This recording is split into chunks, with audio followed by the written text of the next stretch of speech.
The warehouse was burning. Maya's wrists were raw from the zip ties, blood trickling down her fingers as she worked them against the jagged edge of the metal chair. Smoke filled her lungs. Somewhere in the darkness, men were shouting in languages she didn't recognize. And then, gunfire. Not random, precise, professional. Someone was coming for her. The door exploded inward. A figure moved through the smoke like a shadow. Tall, deadly expensive suit ruined by blood and ash. Cade. Their eyes met across the chaos. "You came," she whispered. "Did you think I wouldn't?" His voice was cold, but his hands were gentle as he cut her free. "You're still my wife." "Cade, there's something you need to know." "The boy. Liam. Is he mine?" Maya's breath caught. Behind them, more gunfire. Closer now. "Yes, but my mother. She's alive and she's been—" A woman's voice cut through the smoke, elegant and terrifying. "Hello, daughter." Maya's blood turned to ice. The woman who stepped into the light was supposed to be dead. Had been dead for 6 years. But here she stood. Silver-haired, beautiful, holding a gun like it was an extension of her hand. She was Adriana Khalid, the Black Widow, Maya's mother. "Did you miss me?" Cade raised his weapon, putting himself between them. "Who the hell are you?" Adriana smiled, the kind of smile that preceded massacres. "I'm the woman who's been orchestrating every moment of your life for the past 6 years, Mr. Linton. The wedding attack, the kidnapping, the DNA test you think proves paternity." She tilted her head. "And I'm the only one who can save your son from what's coming." The building shuddered. Another explosion, closer this time. "They're here," Adriana said simply. "The people who want Liam dead, and we have approximately 90 seconds before this entire place comes down." Cade looked at Maya, at the mother she'd mourned, at the impossible choice. "Who do we trust?" Maya's voice broke. "I don't know anymore." 72 hours ago, the cafe smelled like cinnamon and old wood. Maya Lamar sat by the window, fingers wrapped around a coffee cup that had gone cold 20 minutes ago. She wasn't drinking it. She was watching. Always watching. Her son, Liam, was at the counter, standing on his tiptoes to see the pastries behind the glass. He was 5 years old, coyly haired, with eyes too serious for a child. He pointed at a chocolate croissant, then changed his mind. Then changed it back. Maya smiled despite herself. He got his indecisiveness from her. Everything else, though. She pushed the thought away. "Mommy, can I get 2?" Liam's voice carried across the quiet cafe. "1," Maya called back, her tone gentle but firm. Liam's shoulders dropped in the universal language of childhood disappointment. He turned back to the counter and crashed directly into a man's legs. The man didn't move, didn't even sway. Maya's heart stopped. She knew that posture, that stillness. The man looked down. Expensive suit, dark gray, perfectly tailored. No tie. His face was all sharp angles and control, the kind of face that gave nothing away. But his eyes, steel blue, cold, calculating, locked onto Liam with an intensity that made Maya's breath catch. "Sorry," Liam mumbled, stepping back. The man didn't respond immediately. He just stared. Liam tilted his head, confused. "Are you okay, mister?" The man's jaw tightened. His gaze traveled from Liam's face to his hands, then to the small birthmark just above his left wrist. Maya was already moving. "Liam, come here, now." Her voice came out sharper than she intended. Liam flinched, startled, but obeyed. He hurried back to the table, glancing over his shoulder at the strange man who wouldn't stop staring. Maya grabbed her bag, her phone, Liam's jacket. Her hands were shaking. "We're leaving." "But my croissant." "Now." She pulled Liam toward the door, not looking back. But she could feel it. That gaze, burning into her spine. Outside, the city noise hit her like a wave, cars honking, people shouting. Normal chaos. Safe chaos. She dragged Liam down the sidewalk, weaving through the crowd. "Mommy, you're hurting my arm." "I'm sorry, baby. I'm sorry." She risked one glance back. The man stood in the cafe window, phone to his ear. He wasn't following her. He didn't need to. He'd already seen everything. Inside the cafe, Cade Linton lowered his phone. His assistant's voice crackled through the speaker. "Sir, are you still there?" Cade's eyes hadn't left the window. The woman and the boy had disappeared into the crowd. But it didn't matter. He'd memorized every detail, the boy's face, his height, his age, the birthmark. "Change of plans," Cade said, his voice flat and cold. "I need a full background check. Maya Lamar. Last known residence, employment history, medical records, financial transactions. Everything from the past 6 years." "Sir, that's—" "And I want it in 2 hours." He ended the call. Cade stood there for a long moment, his mind running calculations. Probabilities, timelines. 5 years old. 6 years since she left. Same eyes, same dimples, same birthmark he'd been born with. His hand curled into a fist. She ran. She hit him. From me. Cade Linton didn't believe in coincidences, and he never, ever let go of what belonged to him. The Linton Global boardroom was all glass and steel, 30 floors above the city. 7 board members sat around the table, their faces ranging from concerned to openly hostile. Cade stood at the head, hands in his pockets, expression unreadable. "Raven Corp has acquired another 8% of our stock," said Gerald Hines, the CFO. He was 60, gray-haired, and perpetually nervous. "That brings Damien Voss to 23% total ownership. He's circling Cade, and the market knows it." "Let him circle," Cade replied. "We can't afford arrogance right now." This, from Victoria Eng, head of operations. She was sharp, ruthless, and one of the few people in the room Cade actually respected. "Our stock is down 11% this quarter. Investors are spooked. They see a bachelor CEO with no family, no stability, no anchor. They see a man who could be pushed out." Cade's jaw tightened, but he said nothing. "Damien Voss has a wife," Gerald continued, his voice pitching higher. 2 kids, a foundation. He looks stable. You look dangerous, Cade offered. "Volatile," Victoria corrected. "And in a hostile takeover, perception is everything." Silence settled over the room. Cade let it stretch, let them squirm. Then he smiled, thin, sharp, humorless. "Then I'll get married," the room erupted. "What? To who?" "Cade, you can't just—" He raised one hand. Silence fell instantly. "I'll handle it," he said. "You'll have your stability, your anchor, your perfect family portrait." He turned toward the door. Board meeting adjourned. Cade returned to his office and closed the door. The space was massive, floor-to-ceiling windows overlooking the city, minimalist furniture, no personal items. Nothing that revealed weakness. He pulled out his phone and opened the file his investigator had sent. Maya Lamar. Born, Amira Khalid. Father, Rashid Khalid. Deceased, suspected arms dealer. Mother, Adriana Khalid. Presumed deceased. Disappeared 6 years ago, age 22. Current occupation: freelance translator. Known associates: none criminal record, none child. Liam Lamar, age 5, birth certificate lists. Father as unknown. Cade stared at the screen. Amira Khalid. She'd lied about everything. Her name, her past, her family. And she'd kept his son from him. His fingers tightened around the phone until the screen cracked. He set it down carefully. Then he made a call. "Bring her to me." Maya's apartment was small, clean, and temporary. Everything about her life was temporary. She was packing. Again. Liam sat on the couch, clutching his stuffed dinosaur, watching her with wide, frightened eyes. "Are we moving again?" "Just for a little while, baby." "Why?" "Because—" The door opened. Maya spun, heart hammering. 2 men in dark suits stepped inside. Professional. Calm. Terrifying. "Ms. Lamar," the first one said. "Mr. Linton requests your presence. Get out of my home." It wasn't a request. The second man's gaze flicked to Liam. Maya moved instantly, putting herself between them and her son. "Don't you dare. We're not here to hurt anyone," the first man interrupted. "But Mr. Linton is not a patient man.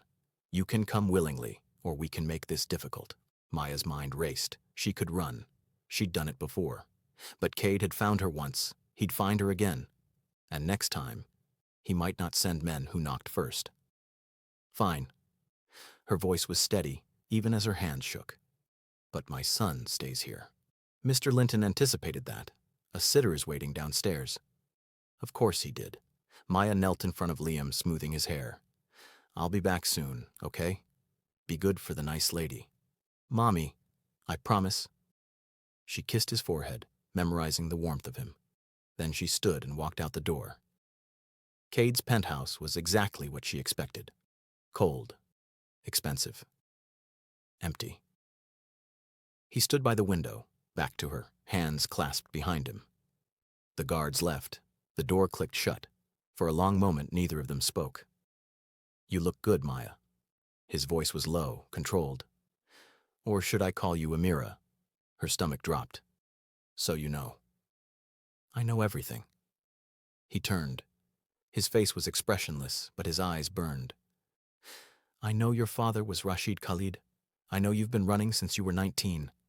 I know you changed your name, your history, your entire life. He stepped closer. And I know that boy is mine. Maya's breath caught. You don't insult me. His voice turned sharp, cutting. I saw him. I know my own blood. Silence. Then, why did you leave? The question hung in the air, raw and unguarded. Maya looked away. To protect you. From what? From my family, from my past, from... Her voice broke. From everything I was. Cade studied her, his expression unreadable. Then he moved to his desk and pulled out a folder. I'm being targeted, he said, his tone businesslike now. A hostile takeover. My board wants stability. A family. He slid the folder across the desk. Maya opened it. It was a marriage contract. You want me to... 6 months, Cade interrupted. You play the role of my wife. Public appearances, press events. You stabilize my image. And if I refuse? His smile was cold. Then I expose who you really are. Amira Khalid, daughter of an arms dealer. The media will have a field day. And then I'll take my son. Maya's hands trembled. You bastard. I've been called worse. She stared at the contract, at the clean, clinical terms that would bind her to the man she'd once loved, the man she'd run from to save. I have conditions, she said finally. Cade raised an eyebrow. Go on. Liam stays off the grid. No photos, no public appearances. No one knows he exists. Agreed. And you guarantee our protection. From everyone. Something flickered in Cade's eyes. You're that afraid? You have no idea what I'm afraid of. He picked up a pen and signed the contract without hesitation. Then he slid it toward her. Your turn, Mrs. Linton. Maya stared at the dotted line, at the trap closing around her, at the only way to keep her son safe. She signed. Cade took the contract, folded it carefully, and locked it in his desk. The wedding is in 3 days. 3 days? I don't wait. He walked past her toward the door, then paused. One more thing. She looked up. His expression was unreadable, but his voice carried an edge she couldn't identify. Welcome home, Maya. The door closed behind him. Maya stood alone in the empty penthouse, her signature still drying on the page. And for the first time in 6 years, she realized, she wasn't running anymore. She was trapped. The venue was obscene in its beauty. A private estate on the coast, all white marble and glass, overlooking cliffs that dropped into churning ocean. Sunset painted everything gold and crimson. 200 guests, investors, politicians, celebrities, mingled with champagne glasses and fake smiles. Maya stood in the bridal suite staring at herself in the mirror. The dress was perfect. Ivory silk, simple and elegant. Nothing like the prison it represented. Her hair flowed naturally, her makeup flawless. She looked like a bride. She felt like a liar. You look beautiful. Maya turned. Selena Hart, Cade's PR manager, stood in the doorway. She was tall, polished, with the kind of smile that never reached her eyes. The press is eating this up, Selena continued. Mysterious woman, whirlwind romance, billionaire finally, settling down. It's perfect. It's a lie. Selena's smile didn't falter. In my world, Mrs. Linton, there's no difference. She handed Maya a bouquet of white roses. Showtime. The ceremony was held on the cliff's edge, the ocean roaring below. Cade stood at the altar in a black suit, hands clasped in front of him. His face was carved stone, unreadable, untouchable. Maya walked down the aisle alone. No father to give her away, no family to witness. Just her and the sound of the waves and 200 strangers watching her walk toward her captor. When she reached him, Cade's eyes met hers. For a moment, something flickered there. Something almost human. Then it was gone. The officiant spoke. Maya heard none of it. Do you, Cade Linton, take this woman? I do. His voice was flat, final. And do you, Maya Lamar, take this man? Maya's throat closed. She thought of Liam, safe in the penthouse with guards Cade had hired. She thought of her mother's enemies circling in the dark. She thought of the choice that wasn't a choice. I do. Then by the power vested in me. The gunshot shattered the moment. Someone screamed. Glass exploded from the estate's windows. Smoke canisters hit the ground, billowing thick gray clouds across the ceremony space. Chaos erupted. Guests ran. Security shouted. Cade grabbed Maya's arm, pulling her toward the house. But they came from everywhere. Men in black tactical gear, faces covered, moving with military precision. They weren't shooting guests. They were hurting them, controlling the panic, creating corridors. One of them locked onto Maya. Target acquired. Cade saw him, released Maya, moved. He was fast, faster than any CEO should be. He caught the first man with an elbow to the throat, dropped him instantly, grabbed his weapon, fired twice. 2 more attackers down. Maya stood frozen, watching the man she'd married transform into something else entirely, something deadly. Run! Cade roared. She ran, but there were too many. A hand clamped over her mouth from behind, an arm locked around her waist. She was lifted off her feet, kicking, screaming into the gloved palm. Maya! Cade's voice cut through the chaos. He was fighting 3 men at once, taking hits, dealing worse ones. Blood ran from his temple. Their eyes met across the smoke and violence. Then a van screeched to a halt between them. Maya was thrown inside. The door slammed, the engine gunned. The last thing she saw was Cade, surrounded, dropping to one knee. Then the van turned, and he was gone. If this story is pulling you in, show some love, hit that subscribe button for more, and let me know in the comments what city you're watching from. The room was cold, concrete, lit by a single hanging bulb. A warehouse, abandoned, judging by the decay. Footsteps echoed. A figure emerged from the shadows, tall, broad-shouldered, wearing a black mask. Welcome back, Amira. Maya's blood turned to ice. That name. The name she'd buried. The name that carried a death sentence.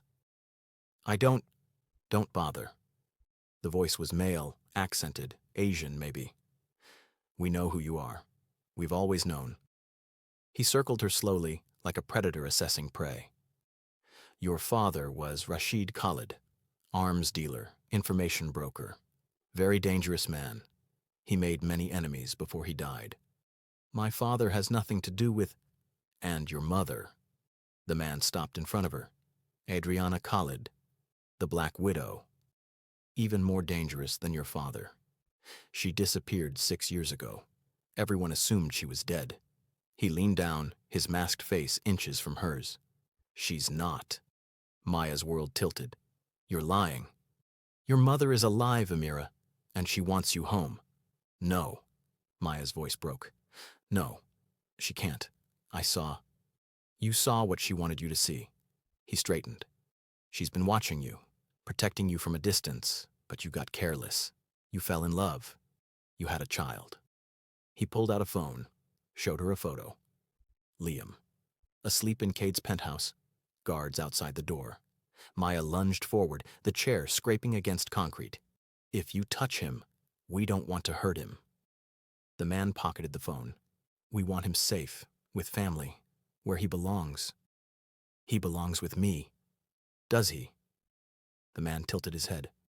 With a mother who lies? Who hides? Who married a billionaire to survive? I married him to protect. Your husband should never have dug up the past. The man walked toward the door, then paused. Someone will bring you food, water. Think about where your loyalties lie, Amira, before we make you choose. The door slammed. Maya was alone in the dark, her mother's ghost rising from the grave. Meanwhile, across the city, Cade Linton was going to war. His penthouse had transformed into a command center. Screens covered one wall, showing security feeds, satellite maps, traffic patterns. Ethan Vale, his head of security and former Special Forces operator, coordinated teams across the city. 3 warehouses connected to shell companies, Ethan reported, marking locations on the digital map. All purchased in the last month. No activity, no paper trail. Burn them, Cade said flatly. Sir? I want every location connected to Ravencorp touched. I want Damien Voss to know what happens when someone takes what's mine. Ethan hesitated. That's extreme. Cade turned. His face was cold fury, barely contained. Do I look like I care about extreme? A phone buzzed. Unknown number. Cade answered. Speak. Mr. Linton, I have something that belongs to you. The voice was digitally distorted, inhuman. Where is she? Safe, for now. But you should know, your wife has been keeping secrets, big ones. I know about her father. Do you know about her son? Cade's jaw clenched. He's mine. Are you certain? Silence. Check your vault, Mr. Linton. The DNA test you ordered. The one you hid from her. Check it. The line went dead. Cade stood motionless for 3 full seconds. Then he moved. His private vault was biometric sealed, hidden behind a bookshelf in his study. He pressed his palm to the scanner. The door clicked open. Inside, documents, cash, guns. He opened the safe. Empty. The DNA test was gone. In its place, a folded note, handwritten. The boy isn't yours. M. The handwriting was Maya's. Cade read it twice. Then he crumpled the note in his fist. In the warehouse, Maya was given food she couldn't eat and water she didn't trust. Hours passed. Maybe days. Time blurred. Then the door opened again. Different man. No mask this time. He was handsome. Tailored suit, styled hair, confidence that bordered on arrogance. He pulled up a chair and sat across from her, casual, like they were meeting for coffee. Hello, Maya. She stared. Who are you? Damien Voss. Her blood went cold. Cade's rival. Among other things. Damien smiled. It didn't reach his eyes. We've met before, actually, 6 years ago. You probably don't remember. I would remember. It was a party, Cade's birthday. You just had a fight with him. You were drunk. Upset. Maya's breathing quickened. I helped you to a room. Made sure you were safe. No. Gave you water. No. And then, Damien leaned forward. Then you don't remember anything, do you? Maya felt the room spin. You're lying. Am I? He pulled out a photograph. Old, faded, Maya unconscious on a bed. I've had this for 6 years, he said softly. Insurance, really. I wasn't sure I'd ever need it. But then you came back, with a 5-year-old son. And I did the math. You're insane. Liam is mine, Maya. No. I drugged you. I'm not proud of it. But you were so beautiful, so broken, and Cade didn't deserve you. So I took what should have been mine. Maya was crying now, violent sobs that shook her whole body. We never. You don't know that. Damien stood, pocketing the photo. And neither does Cade. By now, he's found the note. He thinks you lied. He thinks the boy isn't his. Why are you doing this? Because Cade Linton took everything from me once. My reputation, my company, my future. Damien walked to the door. Now I'm taking his family. Seems fair. He paused at the threshold. Oh, and Maya? Your mother says hello. The door closed. Maya screamed until her voice gave out. Cade stood in his office, the crumpled note still in his hand. Ethan entered cautiously. Sir, we've located her. Warehouse District, Pier 17. How many hostiles? At least 15. Heavily armed. It's a trap. I know. Then we should wait for... We're going now. Cade grabbed his jacket, checked the gun in his shoulder holster. Full team. Heavy weapons. I want every exit covered. Sir. Cade turned, and Ethan actually stepped back. The man looking at him wasn't a CEO, wasn't a businessman. He was something else. Something Ethan recognized from their military days. A weapon. That woman is still my wife, Cade said quietly. And that boy, mine or not, is under my protection. So we're going to get them, and anyone who stands in our way dies. Understood? Ethan nodded. Gear up. We leave in 5. The rain started as they loaded into the vehicles. 4 SUVs, 12 men, enough firepower to start a small war. Cade rode in the lead vehicle, silent, loading magazines with mechanical precision. His phone buzzed. Another message from the unknown number, a video file. He opened it. Maya, tied to a chair, bruised, crying. And behind her, barely visible in the shadows, a woman, older, beautiful in a cold, cruel way, silver hair. The woman stepped forward into the light. She looked directly at the camera, directly at Cade, and smiled. Then the video ended. Cade's hands didn't shake, his breathing didn't change, but something in his chest cracked. Sir, the driver asked, are you? Drive faster. The SUV accelerated into the rain. Behind them, thunder rolled, and ahead, in the darkness, Maya waited. Unaware that the rescue coming for her would shatter everything she thought she knew. Unaware that the real enemy wasn't Damien Voss. It was the woman who'd given her life. The woman who'd faked her own death. The woman who'd orchestrated every move, every lie, every attack. Her mother. And she was just getting started. The warehouse district was a graveyard of rusted metal and broken dreams. Cade's team moved through the rain like shadows, silent, coordinated, lethal. They'd done this before, in darker places, for worse reasons. Ethan signaled. 2 guards at the north entrance. Cade nodded. Suppressors whispered. Both guards dropped. They were inside. The warehouse was massive, 3 stories of catwalks, storage containers, and darkness. Cade's thermal scope picked up heat signatures. 17 hostiles. 1 civilian. Maya. 2-minute approach, Ethan whispered through the comm. Then we breach. Cade checked his watch, checked his weapon, thought about the note in his vault, thought about the boy who might not be his. It didn't matter. He'd burn this whole city down to get her back. 60 seconds. Cade moved toward the main floor, 3 men flanking him. Through the gaps in the containers, he could see her, still tied to the chair, head down, alone in a pool of light. Too easy. It's a trap, he said into his comm. Copy that, Ethan replied. Still going in? Yes. Figured. 30 seconds. Cade reached the edge of the light, raised his weapon. Then all the lights came on, blinding fluorescent white, flooding every corner of the warehouse.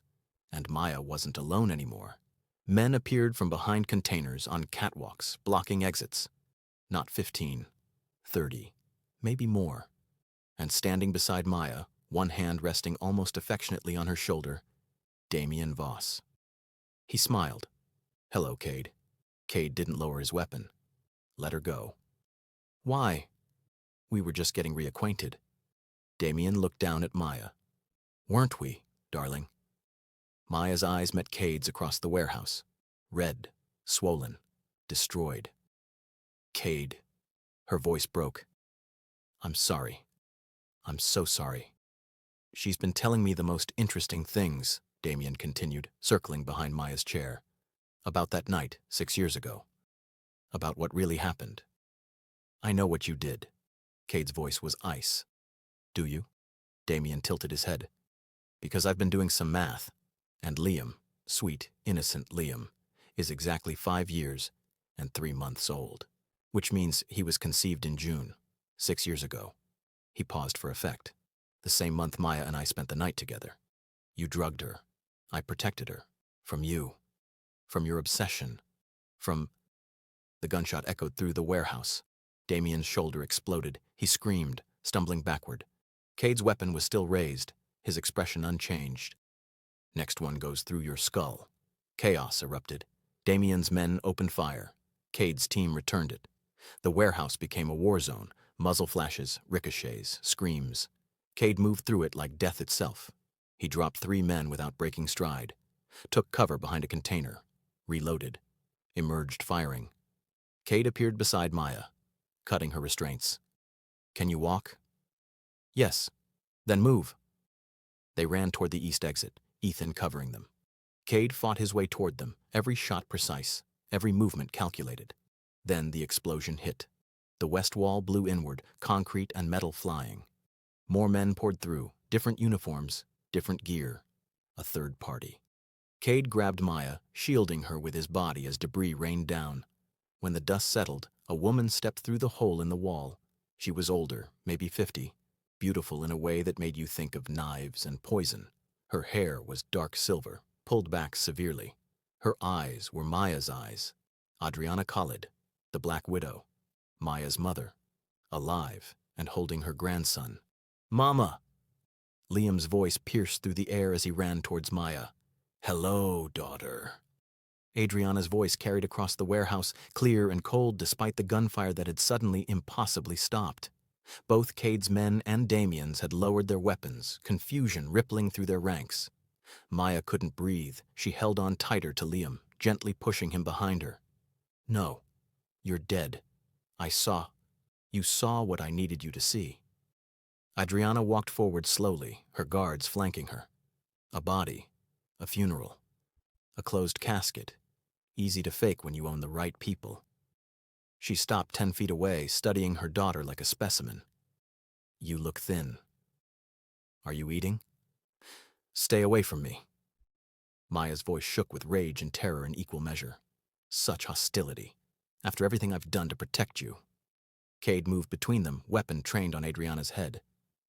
You have 3 seconds to explain before I end this. Adriana's laugh was musical and horrible. Oh, Mr. Linton. So aggressive, so protective. It's almost sweet. She gestured to her men. They raised their weapons, all pointed at Cade. But you're outnumbered, outgunned, and significantly out of your depth. Mother, Maya's voice cracked. Why are you doing this? Because you're in danger, darling. You've always been in danger. Your father made enemies, powerful ones, enemies who wanted leverage, who wanted to hurt him through you. Adriana's expression hardened. So I faked my death. I let the world think I was gone, and I watched over you from the shadows. You've been watching me. Every day for 6 years. Every city you ran to. Every name you used. Every time you looked over your shoulder, I was there. Maya felt sick. Then when you got pregnant, Adriana continued, everything changed. Because your child, my grandson, became the perfect target. She turned to Cade. Your enemies would kill him to hurt you. My enemies would take him to hurt me. So I had to create uncertainty. Cade's weapon didn't waver. The DNA test. Stolen from your vault 3 days ago. Thank you for being so predictable. The note was fake. Obviously, Adriana pulled the actual DNA results from her jacket. Liam is yours, Mr. Linton. 99.9% certainty. Congratulations, I guess. She let it flutter to the ground. But I needed everyone to doubt. Cade doubting. Maya doubting.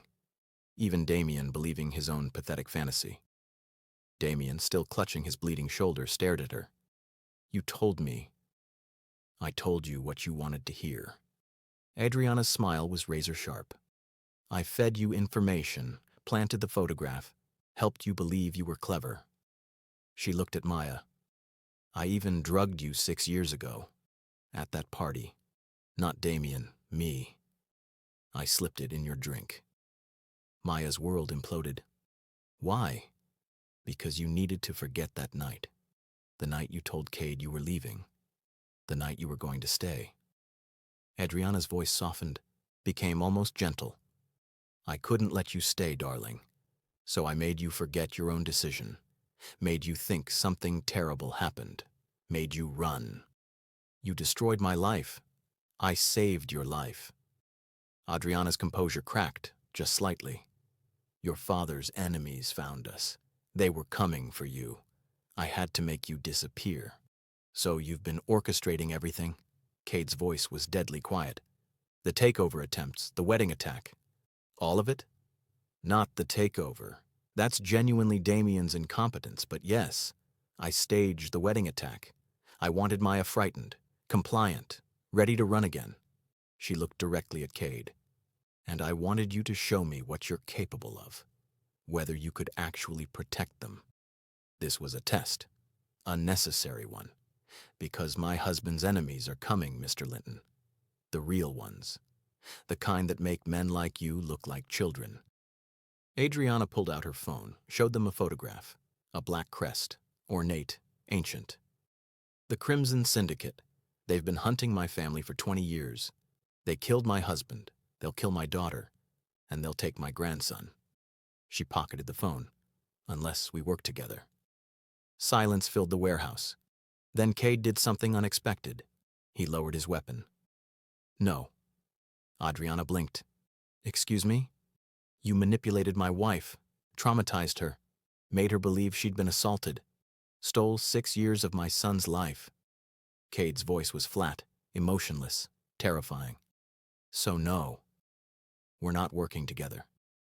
He turned to Maya, his expression softening almost imperceptibly. We're leaving. With Liam.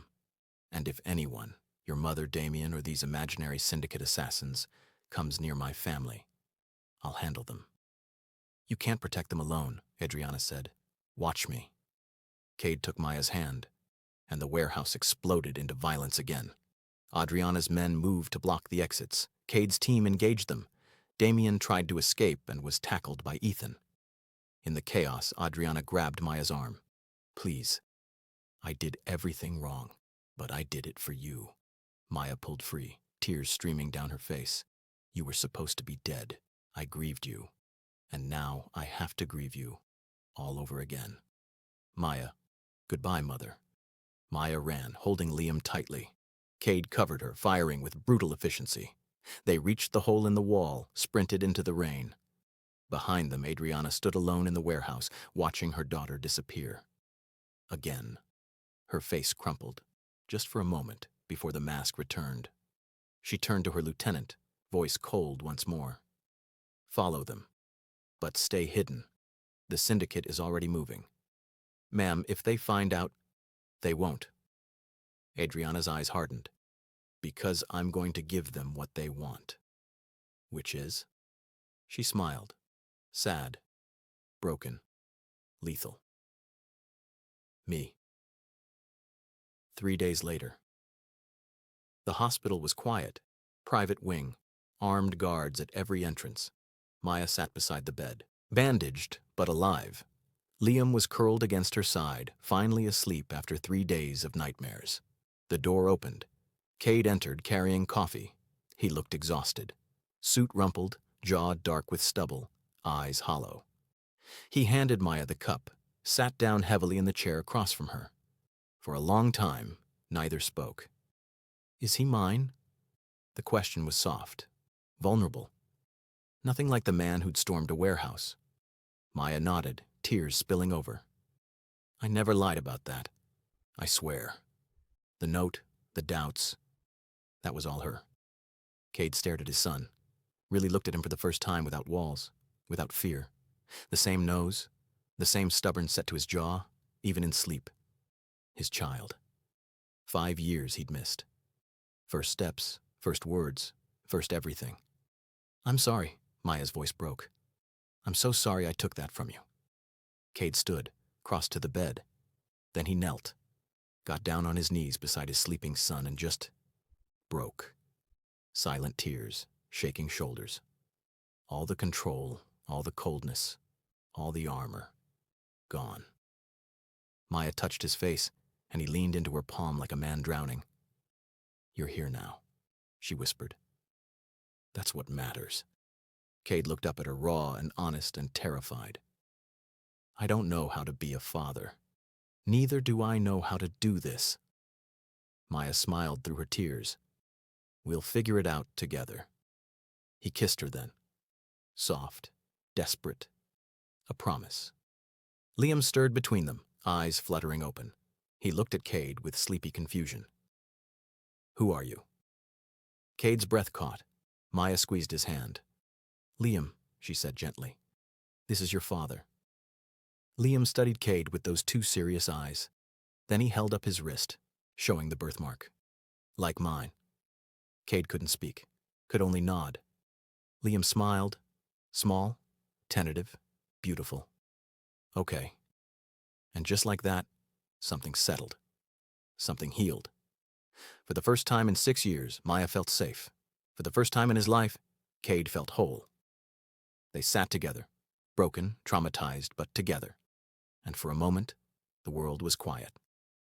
Peace. Finally.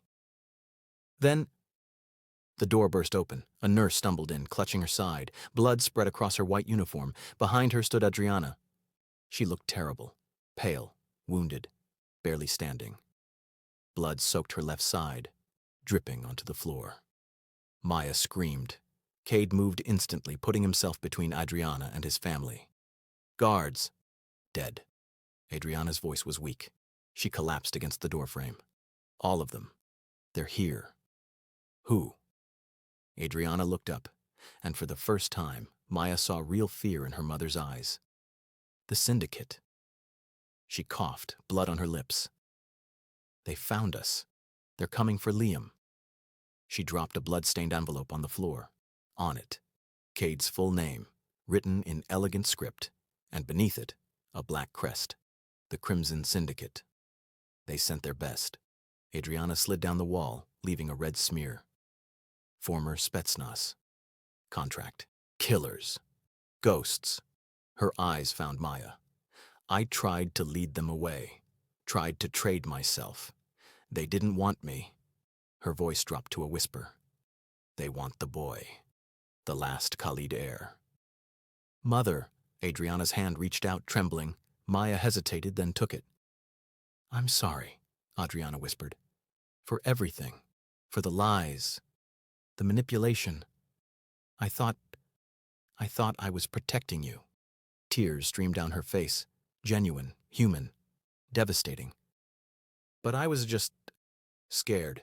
Scared of losing you like I lost your father. Mom. Maya's voice broke on the word. Adriana smiled. Sad, broken, genuine. Run, darling. Run far. And this time, her grip tightened. Don't look back. Then her eyes closed. Her hand went limp. Maya sobbed, clutching her mother's hand. Cade didn't wait. He scooped Liam into his arms, grabbed Maya's hand. We have to go. Now.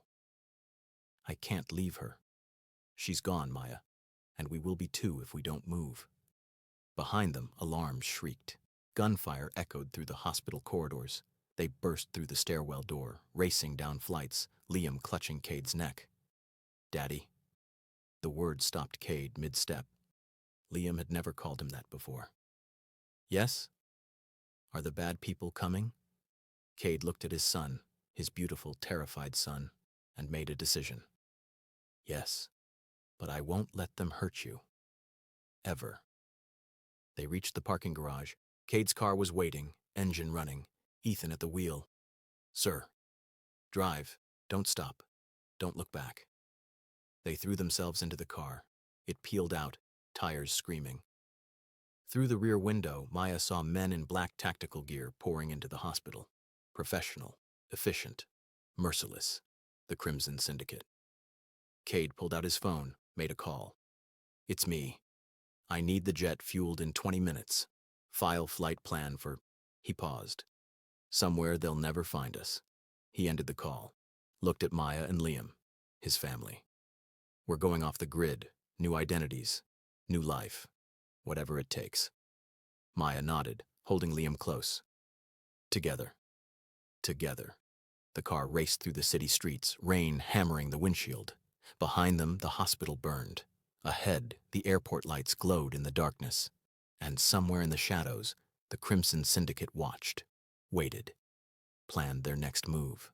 6 months later, a small house on a cliff overlooking the ocean. Somewhere remote, somewhere safe. New Zealand, or maybe Norway. They'd stopped saying the name out loud.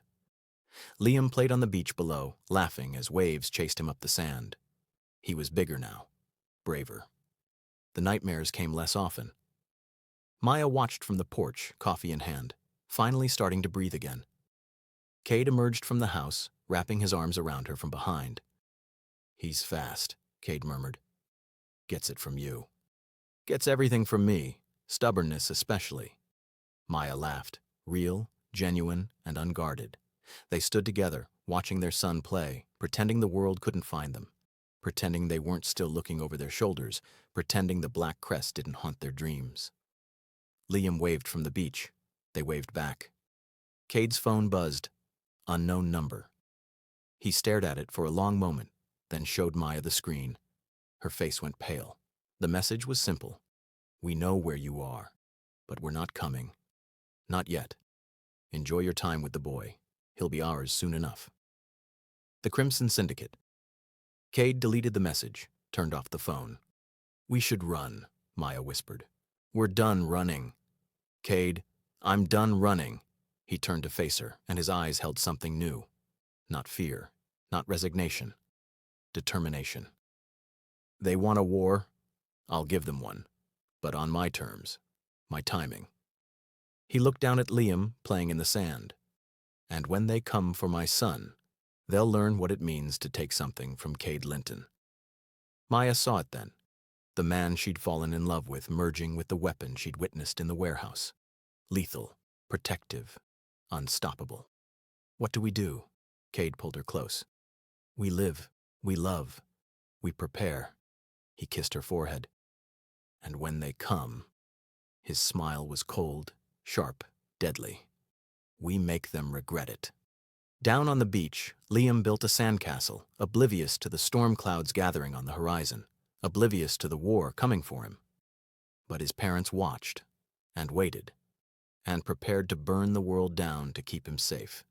Because family, real family, was worth any price. Even war. Hope you enjoyed this story. Don't forget to like, comment, and subscribe to this channel for even more captivating stories. Thank you so much for watching, and see you in the next video.